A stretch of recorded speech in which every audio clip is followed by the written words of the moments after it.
because I was so heavily into the pageant space, they really taught me the importance of finding a mission and then networking in order to get that mission done. That helped me out a lot when it came to getting my venture off the ground. Welcome to Learning from Experience, a podcast for college students and recent grads who want to hear directly from alumni and how they've adjusted their lives post-graduation, including personal stories of success, career readiness, and tips for navigating the real world. I'm your host, Megan Finnerty, and today I'm talking with Aimee Parker. While at ASU, Aimee majored in communication and had a minor in African American Studies. She graduated in 2017 and since then has launched her own advertising agency. She's co-founded an app that leverages artificial intelligence, and we are so proud to have her as an emerging leader here in the college. Lastly, a little fun fact, Aimee is a former Miss Arizona Queen holding multiple titles. Thank you so much for coming on the podcast. Yes, of course. You're so welcome. I'm happy to be here. Well, to start us off, I'd love to know more about you and your business ventures as an entrepreneur. Yeah, absolutely. Well, just a little bit about me. I call myself a solopreneur of Precision Media and Designs, which is an advertising agency that was actually really built to assist minority business owners who are really struggling with their growth in their business and they want to take it to the next level. And I'm also a co-founder of a marketing app, and this marketing app is geared towards women. I do have a sweet spot in my heart for women-owned businesses, but essentially this app will allow all of our customers to leverage artificial intelligence in order for them to have any kind of marketing, specifically paid ads done through the app using artificial intelligence, where it'll create the copy, the images, et cetera, et cetera. I don't want to give away all the trade secrets, but we're working on getting that launched. So I'm super excited about that. It sounds like you've just done so much since graduating in 2017. How did you choose ASU and specifically communications? Just starting off to why I chose communication. So just a little bit of background. My parents were what I call serial entrepreneurs growing up. And I always use the term serial entrepreneurs because they've tried so many different businesses throughout my childhood that I can remember, and even as well into my adulthood. My dad, he started a trucking logistics company. My mom, she did like a traveling medical company. They also had like a food business. And one thing that I saw just growing up was that they really wanted this life for them, this freedom, being an entrepreneur and helping other people and using their talents and skills. However, they always struggled when it came to getting themselves out there and letting the world and consumers know about what it is that they did. And at the time, as a child, I didn't know what they were lacking is what we now call today marketing. And so that's really what pushed me to study communications. What I really learned as I got older was really marketing is all communication, right? Effective communication is at the heart of successful marketing strategies, and really understanding and know how people communicate, how they connect and make decisions is essential in crafting like messages that really resonate with the target audience and really be able to persuade them to do what it is that you want them to do, whether that's fill out a form or come into your restaurant or buy one of your products. And so once I realized how important communication was in order for marketing to be effective, that's really when I decided, hey, I'm going to study communication so that I can help people like my parents. You know, on my journey looking for a college, ASU just really stood out to me, being the #1 school for innovation, which is something huge in marketing. Innovation is what it's all about. And so it was an easy decision for me to not only choose communications as a major, but also choose ASU as my college of choice. So by the time you were in college, you were already developing what would become your future business. How did you get going and what helped you? So even before I was in college, I was into the world of pageantry. And so when I was in college, I also was still competing in pageants. And throughout my pageant career, especially in college, they really put an emphasis on knowing how to network and communicate with others in order for you to get to a goal, right? And usually in pageantry, your goal is something that you're passionate about. Maybe you want to raise money for global warming and climate change, or maybe you want to speak out against domestic domestic violence, right? So usually as a queen, you have to have a mission that you're tied to. And so because I was so heavily into the pageant space, they really taught me the importance of finding a mission and then networking in order to get that mission done. So I feel like that helped me out a lot when it came to getting my venture off the ground. At a very young age, I knew how to articulate my thoughts. I knew how to get into the rooms that I needed to get into in order to network with the right people, the right business owners. And I used that essentially to my advantage in going into these different events and, conferences and essentially networking, handing out business cards, sharing what it was that I did. And that worked out for me because I was able to get my first clients. I have that really sweet spot for small businesses. And so I had a mission and a goal in order for me to help these businesses. And what will happen is a lot of investors, people of Howard, they would kind of resonate and they would be proud of me for what I was trying to do for small businesses. And then they will refer me out to people that they know that could use my services. And so it's just kind of this chain reaction of knowing how to network that really essentially helped me get to where I needed to be in order to venture out. Getting your first client is such a big milestone, but what advice would you give to someone who is trying to take the next step from, I have my first client, to how do I keep getting more business? Well, I would say the first thing that you have to do is get good at what it is that you're doing on a small scale first. So for me, just starting off, I knew that I was really good at paid ads. So Facebook ads, Instagram ads, all of these different social platforms, I would say now I'm an expert at, but I didn't start off as an expert in every social media platform. So when I first started, I knew how to run very competitive, very successful Facebook and Instagram campaigns. Now, as time went on, people started asking, hey, can you do Google campaigns? Can you do TikTok? Can you do LinkedIn? I think LinkedIn is better for me.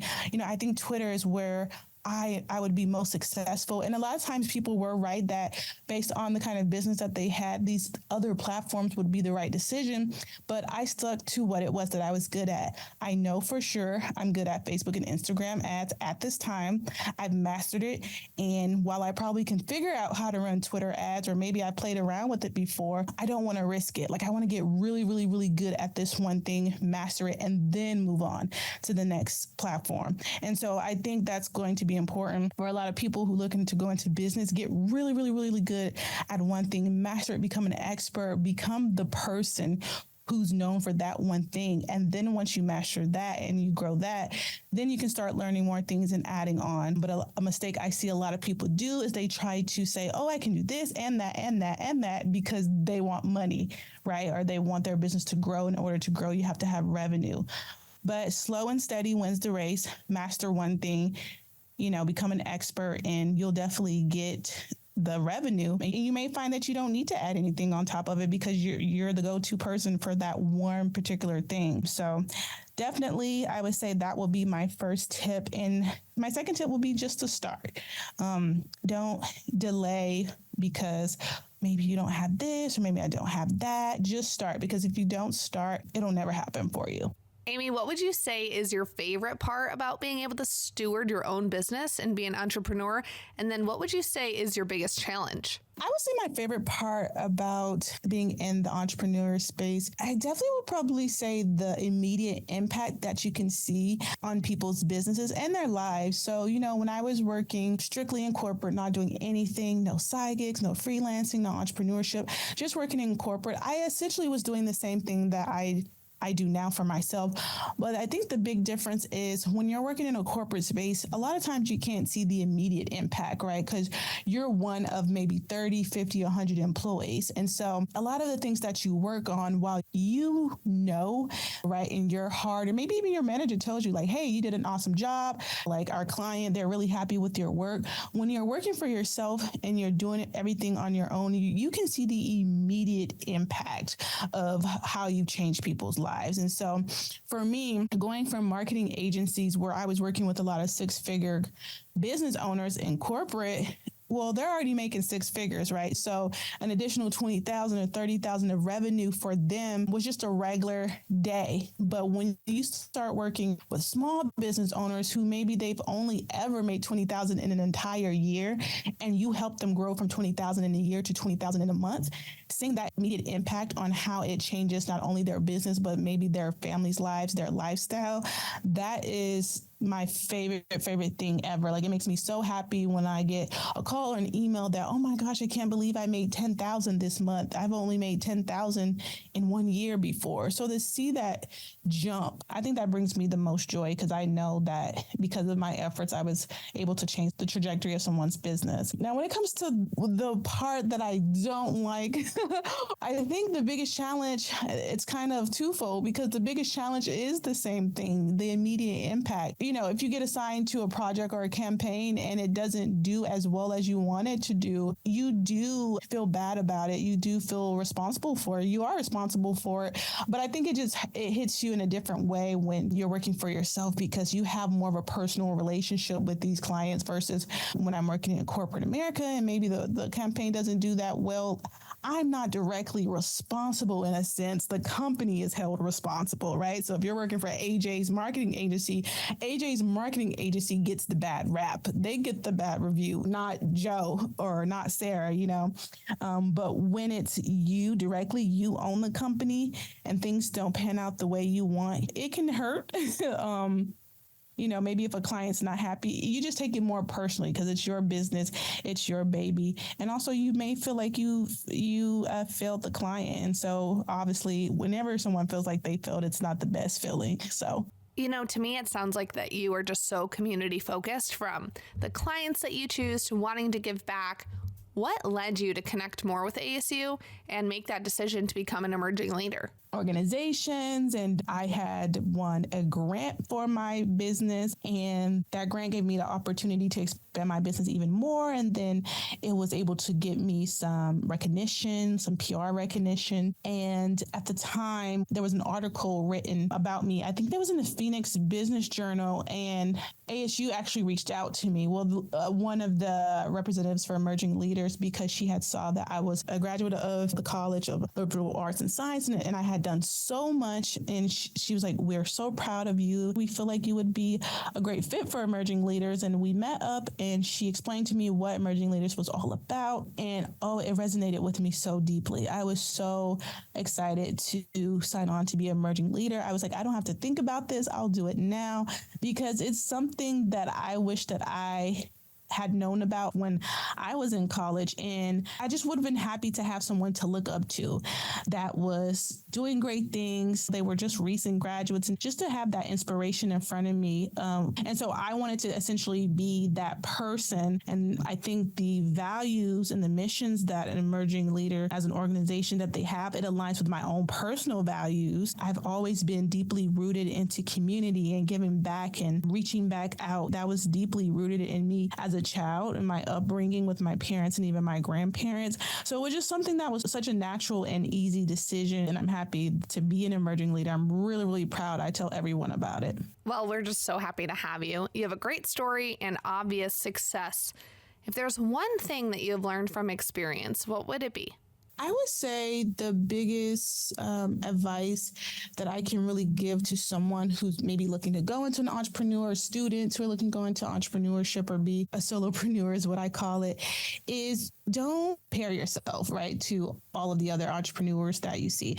And that's why I focus on the word solopreneur so heavily, because a lot of people get lost in the term entrepreneur, right? They're like, oh, to be an entrepreneur, I have to make this much money. I have to have this many people on my staff. I have to have the top of the top technology. And it's like, in reality, you can start just by yourself. And that's why I love the term solopreneur. I use it a lot. When I was just starting out in my business, I was a solopreneur. I was the one doing my own marketing. I was the one going out, getting new clients. I was the one doing the editing of my videos and the networking, and I was able to get it done. I was able to grow my business and expand my business by just being by myself, just being a solopreneur. And so don't compare yourself to entrepreneurs who maybe have these huge corporations, because 90% of them were solopreneurs in the beginning of their career, and a lot of them still are. And so I always say comparison is the thief of joy. Just go out there, just start. If you don't start, you never will. Don't tell yourself that you're not good enough, that your product's not good enough. Maybe if you have an idea, but someone already came out with the idea and you're like, oh, they won't like my compromise because it's already out there. No. Just keep going. I always say when you go into Walmart, you go into Target, any grocery store, right? And you go on the bread aisle, there's like 50 different bread brands. Like, you know what I mean? There's so many bread brands and no one's like, oh, I'm going to stop making my bread because, Sarah Lee has the better wheat bread. I always just like to use these kind of visuals. Like when you go in the soap aisle, how many soaps? There's Dove and there's Irish Spring and there's Dial, right? And Dial would not have been successful if they were worried about Irish Spring, and Irish Spring would have been successful if they were worried about Dove. So just do you and have your unique value proposition, and everything will just work out just fine. That was great advice. And that just leads me to, Aimee, you have a YouTube channel related to marketing and advertising that could also be a good resource for students as well. Did you want to talk a little bit about it? Yeah, absolutely. So I started this YouTube channel just because I always would get a lot of questions, again, about marketing and what is the day in the life of a marketer? Like, what is it that you do? How can I get into marketing? Do I need a degree? Do I not need a degree? Do I need a certification? And so my channel is a little bit of informational videos, also vlog style videos, like day in the life of a digital marketer. It just serves as a little inspiration and a little educational channel for those in that space or are looking to go in that space. And my channel is Alynn, so it's ALYNN. You can find me on YouTube and I'll pop right up. So it's a really fun channel. For those listening, if you want to reach out to Aimee to learn more about her story, the best email to reach her is aparker@digiadsapp.com. And I'll spell that for you. A Parker, Parker, at Digi, DIGI ads, ADS, app.com. To hear more alumni advice, head to our episode page wherever you listen to podcasts. You can check out the college's YouTube channel or visit thecollege.asu.edu/